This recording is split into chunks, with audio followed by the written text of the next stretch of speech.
Often said to be an early Slavic vampire story, The Fiend is a Russian fairy tale about a young girl called Maruzha, who meets a handsome stranger at a festival and agrees to marry him, only to later discover her mysterious suitor is an evil monster who feasts on dead bodies.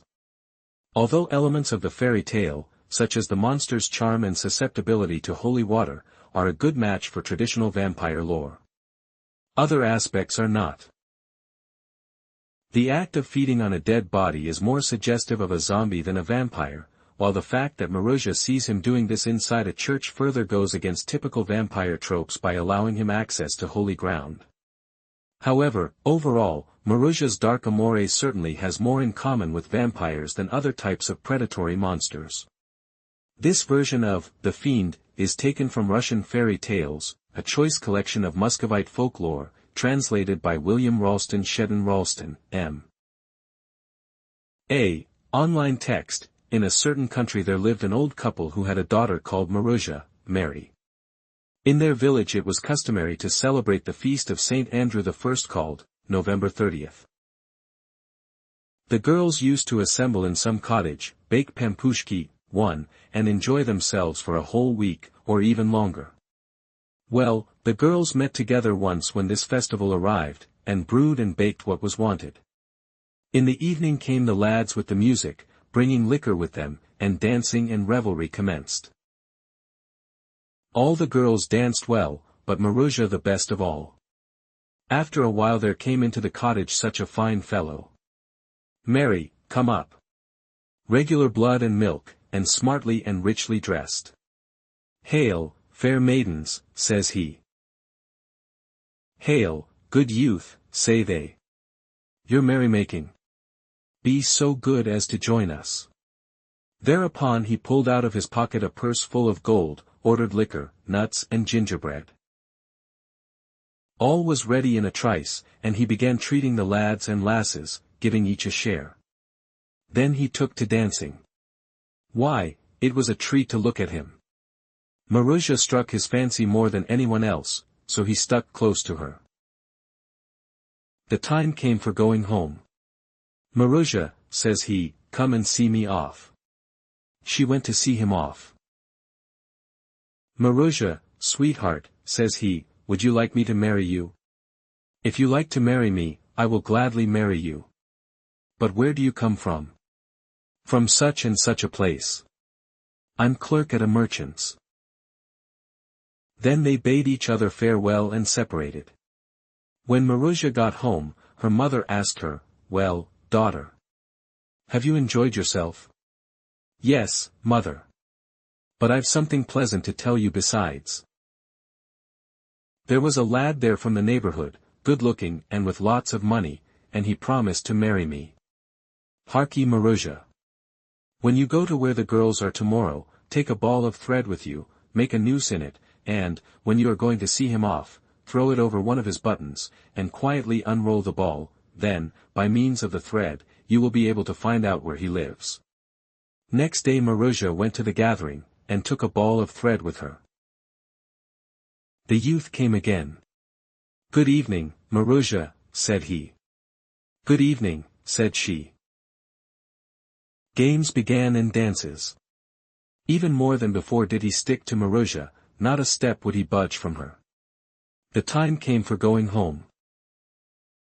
Come and see me off, Maruzha, says the stranger. She went out into the street, and while she was taking leave of him she quietly dropped the noose over one of his buttons. He went his way, but she remained where she was, unrolling the ball. When she had unrolled the whole of it, she ran after the thread to find out where her betrothed lived. At first the thread followed the road, then it stretched across hedges and ditches, and led Maruzha towards the church and right up to the porch. Maruzha tried the door, it was locked. She went round the church, found a ladder, set it against a window, and climbed up it to see what was going on inside.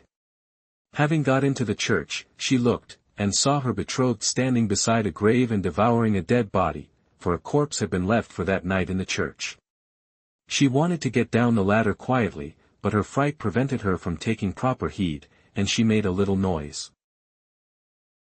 Then she ran home, almost beside herself, fancying all the time she was being pursued.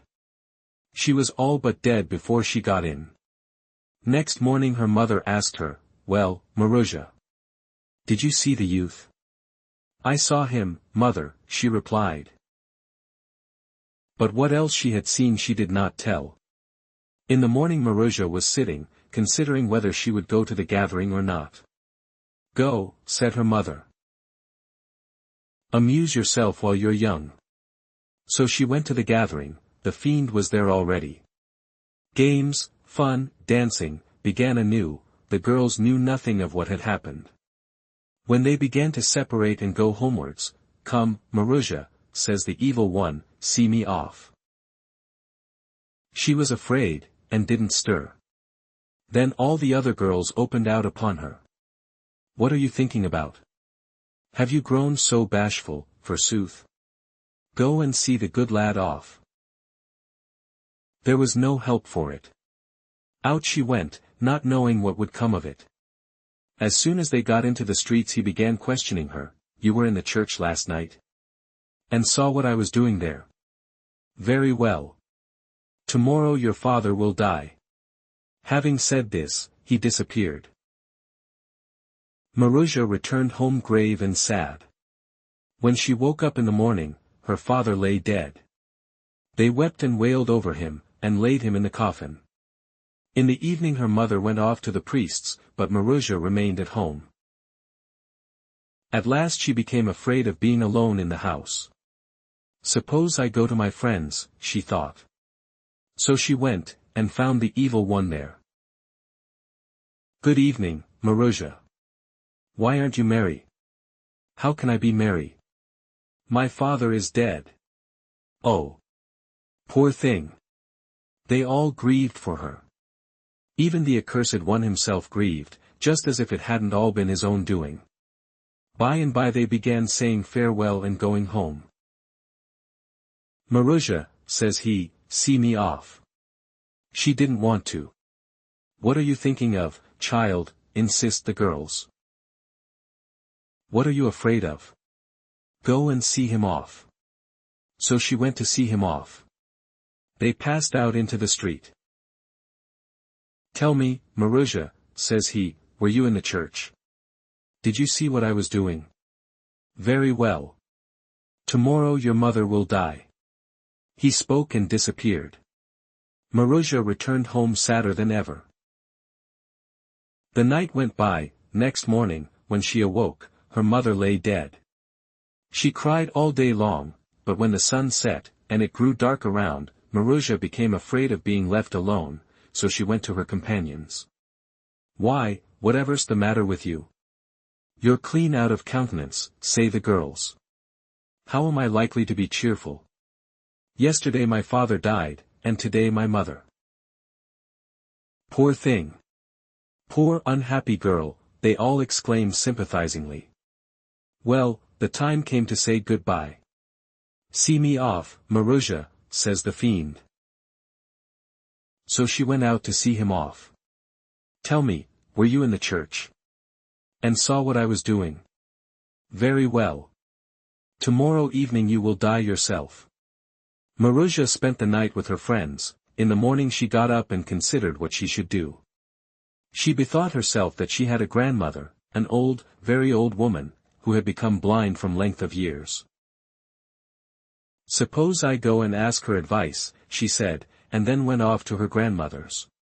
"Good day, Granny," says she.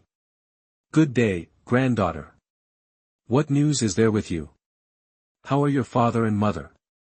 "They are dead, Granny," replied the girl, and then told her all that had happened.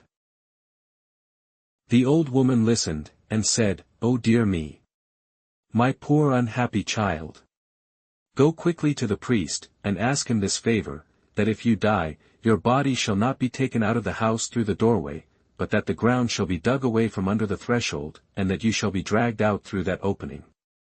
And also beg that you may be buried at a crossway, at a spot where 4 roads meet." Marozha went to the priest, wept bitterly, and made him promise to do everything according to her grandmother's instructions. Then she returned home, bought a coffin, lay down in it, and straightway expired. Well, they told the priest, and he buried, first her father and mother, and then Marusha herself. Her body was passed underneath the threshold and buried at a crossway. Soon afterwards a seigneur's son happened to drive past Marusha's grave. On that grave he saw growing a wondrous flower, such a one as he had never seen before. Said the young seigneur to his servant, "Go and pluck up that flower by the roots. We'll take it home and put it in a flower pot. Perhaps it will blossom there." Well, they dug up the flower, took it home, put it in a glazed flower pot, and set it in a window. The flower began to grow larger and more beautiful. One night the servant hadn't gone to sleep somehow, and he happened to be looking at the window, when he saw a wondrous thing take place. All of a sudden the flower began to tremble, then it fell from its stem to the ground, and turned into a lovely maiden. The flower was beautiful, but the maiden was more beautiful still. She wandered from room to room, got herself various things to eat and drink, ate and drank, then stamped upon the ground and became a flower as before, mounted to the window, and resumed her place upon the stem. Next day the servant told the young seigneur of the wonders which he had seen during the night. "Ah, brother," said the youth, "why didn't you wake me? Tonight we'll both keep watch together." The night came, they slept not, but watched. Exactly at 12 o'clock the blossom began to shake, flew from place to place, and then fell to the ground, and the beautiful maiden appeared, got herself things to eat and drink, and sat down to supper. The young seigneur rushed forward and seized her by her white hands. Impossible was it for him sufficiently to look at her, to gaze on her beauty. Next morning he said to his father and mother, "Please allow me to get married. I've found myself a bride." His parents gave their consent. "As for Marusha," she said, "only on this condition will I marry you, that for 4 years I need not go to church." "Very good," said he. Well, they were married, and they lived together 1 year, 2 years, and had a son. But one day they had visitors at their house, who enjoyed themselves, and drank, and began bragging about their wives. This one's wife was handsome, that one's was handsomer still. "You may say what you like," says the host, "but a handsomer wife than mine does not exist in the whole world." "Handsome, yes," reply the guests, "but a heathen.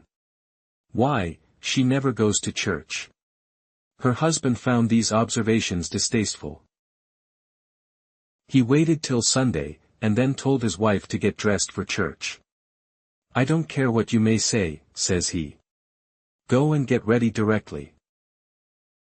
Well, they got ready, and went to church. The husband went in, didn't see anything particular. But when she looked round, there was the fiend sitting at a window. "Ha! Here you are, at last," he cried. "Remember old times. Were you in the church that night? And did you see what I was doing there? Very well. Tomorrow both your husband and your son will die." Marusha rushed straight out of the church and away to her grandmother. The old woman gave her 2 phials, the one full of holy water, the other of the water of life, and told her what she was to do. Next day both Marusha's husband and her son died. Then the fiend came flying to her and asked, "Tell me, were you in the church? And did you see what I was doing?" "You were eating a corpse." She spoke, and splashed the holy water over him. In a moment he turned into mere dust and ashes, which blew to the winds. Afterwards she sprinkled her husband and her boy with the water of life, straightway they revived. And from that time forward they knew neither sorrow nor separation, but they all lived together long and happily. Another lively sketch of a peasant's love-making is given in the introduction to the story of Ivan the Widow's Son in Grisha. The tale is one of magic and enchantment, of living clouds and 7-headed snakes, but the opening is a little piece of still life very quaintly portrayed. A certain villager, named Trofim, having been unable to find a wife, his aunt Melania comes to his aid, promising to procure him an interview with a widow who has been left well provided for, and whose personal appearance is attractive, real blood and milk. When she's got on her holiday clothes, she's as fine as a peacock. Trofim grovels with gratitude at his aunt's feet. My own dear auntie, Melania Prokhorovna, get me married for heaven's sake.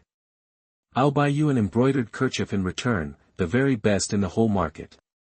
The widow comes to pay Melania a visit, and is induced to believe, on the evidence of beans, frequently used for the purpose of divination, that her destined husband is close at hand. At this propitious moment Trofim appears.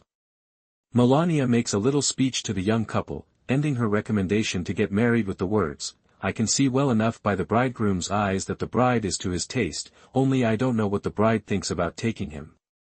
I don't mind, says the widow. Well, then, glory be to God. Now, stand up, we'll say a prayer before the holy pictures, then give each other a kiss, and go in heaven's name and get married at once. And so the question is settled. From a courtship and a marriage in peasant life we may turn to a death and a burial. There are frequent allusions in the skazkas to these gloomy subjects, with reference to which we will quote two stories, the one pathetic, the other, unintentionally, grotesque. Neither of them bears any title in the original, but we may style the first. Author unknown